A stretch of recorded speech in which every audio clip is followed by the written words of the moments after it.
43 বছর পর্যন্ত উনি নিজে তো নবী ছিলেন না, উনি নবী হয়েছেন তারপর। রাসূলুল্লাহ সাল্লাল্লাহু আলাইহি সাল্লাম 40 বছর বয়সে নবী হয়েছেন। আহমদুল্লাহ সাহেবকে বলতে চাই, আমি 48 ঘন্টা সময় দিলাম, তার বক্তব্যকে উদ্ধৃত করতে হবে, তওবা করতে হবে, জাতির সামান্য বিষয় নিয়ে আজকে দেখতেছি তাহিরি সাহেব বলতেছে আমি মামলা করব। আরে মিয়া, তুমি তো জীবনে একটা নাস্তিকের বিরুদ্ধে মামলা করতে পারো নাই, ঠিক কিনা বলেন না? জালেমের বিরুদ্ধে মামলা করতে পারো নাই, চাচ্ছ আলেমের বিরুদ্ধে মামলা করতে বিষয়। এগুলো কোনো আলোচনার বিষয়। নেরো মাইন্ড পরিহার করতে হবে, ব্রড মাইন্ড হতে হবে। কোথায় মোনাজাত হয় না হয়, কে আমি আসতে বলে জোরে বলে, হাত কোথায় বাঁধে আর না বাঁধে, এটা আলোচনার বিষয় নয়। জোরে কোন ঠিক কিনা? দেখতে হবে কে সাজদা দিচ্ছে আর দিচ্ছে না, কে কালেমা পড়েছে আর পড়ে নাই, এটাই হলো আলোচনার বিষয়। জোরে কোন ঠিক কিনা? বিভেদ করেন কেন? উদার মনের হয়ে যান, ব্রড মাইন্ডের হয়ে যান। সংকীর্ণ মনা থাকলে শান্তি আসবে না, আল্লাহর গজব আসবে, ঠিক কিনা বলেন? আল্লাহ বললেন, নবী আল্লাহর অনুগ্রহে তুমি কোমল ভাষী হয়েছো, তোমার হৃদয়টা নরম, তোমার কথাগুলা নরম, তোমার মুখের ভাষা সুন্দর। তুমি যদি কঠোর হতে, তোমার আশপাশ থেকে মানুষগুলা চলে যেত, ঠিক কিনা? তাহলে ভাষা সুন্দর করা দরকার আছে না নাই? আঘাত করে কথা নয়, ভালোবেসে কথা বলতে হবে কোরআন হাদিস থেকে। এটাই তো শিখতে পারি। আপনার একটা মহিলা লেগে আছে, আমি চাইলে থাপ্পড় মেরেও ফেলে দিতে পারি, ঠিক কিনা বলেন? আবার আমি চাইলে টিস্যু নিয়ে সুন্দর করে নিয়ে ফেলতে পারি। থাপ্পড় মেরে ফেললে সংঘাত বাড়বে, টিস্যু দিয়ে নিয়ে ফেললে ভালোবাসা বাড়াইয়া দেবেন কে? যেন ভাষা সুন্দর হওয়া দরকার আছে না নাই? জোরে বলেন। আচ্ছা, সুতরাং জোশে আমি অশালীন ভাষা ইউজ করব। সব কানে দাওয়াতি ক্ষেত্রে যদি এরকম অশালীন ভাষা হয়ে যায়, তাহলে সংঘাত বেড়ে যায়। আজকে দাওয়াতের ময়দানে একজন আরেকজনকে সম্মান রেখে কথা বলতে পারছে না, অ্যাটাক করে কথা বলে, হিট করে কথা বলে, ঠিক কিনা বলেন না? এটা কোনো দাওয়াতের ভাষা হতে পারে? জোরে কোন ঠিক কিনা? দাওয়াতের কোনো ভাষা হতে পারে না। সুতরাং আজকে আমরা দেখছি শেখ আহমদুল্লাহ কি বলেছে, আর এটার বিরুদ্ধে তাহিরি সাহেব কি বলেছে। এই যে একটা দ্বন্দ্ব, মুসলমান আর ইহুদি খ্রিস্টানের মধ্যে এরকম দ্বন্দ্ব হয় না, আলেমে আলেমে যে দ্বন্দ্ব শুরু হয়ে যাচ্ছে, ঠিক কিনা বলেন না? আর সাধারণ মানুষও একজন আরেকজনের পক্ষ নিয়ে এইরকম বিভেদের মধ্যে পড়ে আছে। আল্লাহ তাআলা এই বিভেদ থেকে আমাদেরকে হেফাজত করুন, আমরা পড়ি আমিন। এগুলো কোনো আলোচনার বিষয়, এগুলো কোনো আলোচনার বিষয়। নেরো মাইন্ড পরিহার করতে হবে, ব্রড মাইন্ড হতে হবে। কোথায় মোনাজাত হয় না হয়, কে আমি আসতে বলে জোরে বলে, হাত কোথায় বাঁধে আর না বাঁধে, এটা আলোচনার বিষয় নয়। জোরে কোন ঠিক কিনা? দেখতে হবে কে সাজদা দিচ্ছে আর দিচ্ছে না, কে কালেমা পড়েছে আর পড়ে নাই, এটাই হলো আলোচনার বিষয়। জোরে কোন ঠিক কিনা? বিভেদ করেন কেন? উদার মনের হয়ে যান, ব্রড মাইন্ডের হয়ে যান। সংকীর্ণ মনা থাকলে শান্তি আসবে না, আল্লাহর গজব আসবে, ঠিক কিনা বলেন? অতএব এই আলোচনা থেকে ফিরে আসতে হবে। সামান্য বিষয় নিয়ে আজকে দেখতেছি তাহিরি সাহেব বলতেছে আমি মামলা করব।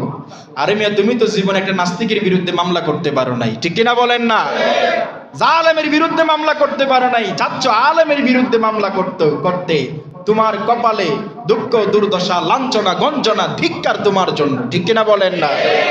একটা আলেমও তো তোমার পক্ষ নেই নাই।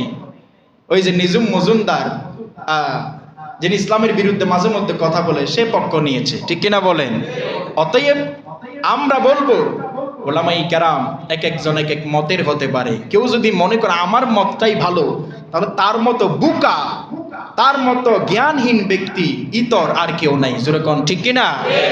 ভিন্ন মতকে শ্রদ্ধা করার মাধ্যমে ভ্রাতৃত্ববোধ বজায় রাখতে হবে, ঠিক কিনা বলেন? সবাই তোমার মতের হবে, আর মতের হলেই তুমি ভালোবাসা দেখাইবা, এটার নাম শয়তানি। জোরে কোন ঠিক কিনা? এটা যদি হইতো, চার মাযহাবের সৃষ্টি হইতো না। এক একজন আরেকজনকে সম্মান রেখে, ভালোবাসা রেখে কথা বলেছে, ঠিক কিনা বলেন? অতএব আমাদের বুঝতে হবে, অশালীন ভাষা পরিহার করতে হবে। অ্যাটাক করে, হিট করে, মারমুখী কথা পরিহার করতে হবে। ভালোবাসা দিয়ে যদি দাওয়াতি কাজ করা হয়, এই দাওয়াতের মধ্যে বারাকা দান করে দিবেন কে? জোরে বলেন কে? আল্লাহ। আমার ভাইয়ের, আমি যে এতদিন এখানে আছি, কোরআন হাদিসের বাইরে কি কথা হয়েছে নাকি? যদি আমি এক জুমা 10 মিনিট অ্যাটাকিং করে কথা বলতাম, দাওয়াতের হেকমা যদি আমি অবলম্বন না করতাম, আল্লাহ জানে চাকরি থাকতো নাকি বাকতো, ঠিক কিনা বলেন না? কারণ আমি যদি এই স্থানের অপব্যবহার করি, আমার একজনই বঞ্চিত করবে, তিনি হলেন কে? সুতরাং দাওয়াতের ভাষা সুন্দর হতে হবে, শালীন হতে হবে, মধুর হতে হবে, মানুষের দোষ থাকবে, ভালোবাসা দিয়ে দেখাইয়া দিলে আজ না হয় কাল তারাই তো ইসলামের সুশীতল ছায়াতলে চলে আসবে, ঠিক কিনা বলে? এটাই এজন্য লুকমান হাকিম তার সন্তানকে কলিজার টুকরা বলে সম্বোধন করলেন। পৃথিবীর সব বাবা সন্তানকে যখন উপদেশ দিবে, কাছে বসাইয়া কলিজার টুকরা বলে সন্তানকে যদি উপদেশ দেয়, এই উপদেশগুলা সন্তান মানার জন্য বাধ্য হয়ে যাবে, জোরে কোন ঠিক কিনা? এই জন্য প্রত্যেক বাবাদের দায়িত্ব হলো সন্তানকে প্রথমে শিক্ষা দেওয়া। আল্লাহ একজন, আমাদের দুটি হাত দুইজনে দিলেন নাকি একজনে দিলেন? দুইটি পা কয়জনে দিলেন? দুইটি চক্ষু কয়জনে দিলেন? তাহলে আল্লাহ যদি দিতে পারে, সেজদা করতে হবে কয়জনকে? এটা শিখিয়ে দিতে হবে, ঠিক কিনা? নাকি দয়াল বাবা রে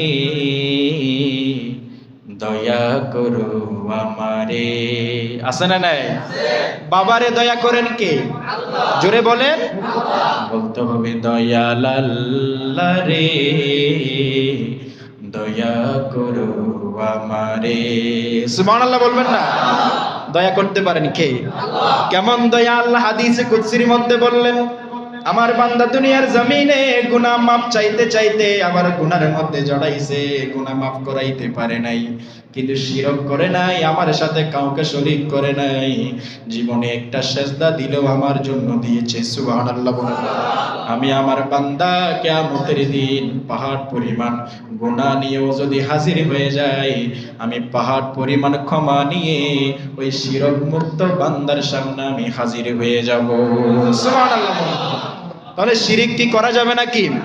চাইতে হবে একজনের কাছে, তিনি হলেন কে?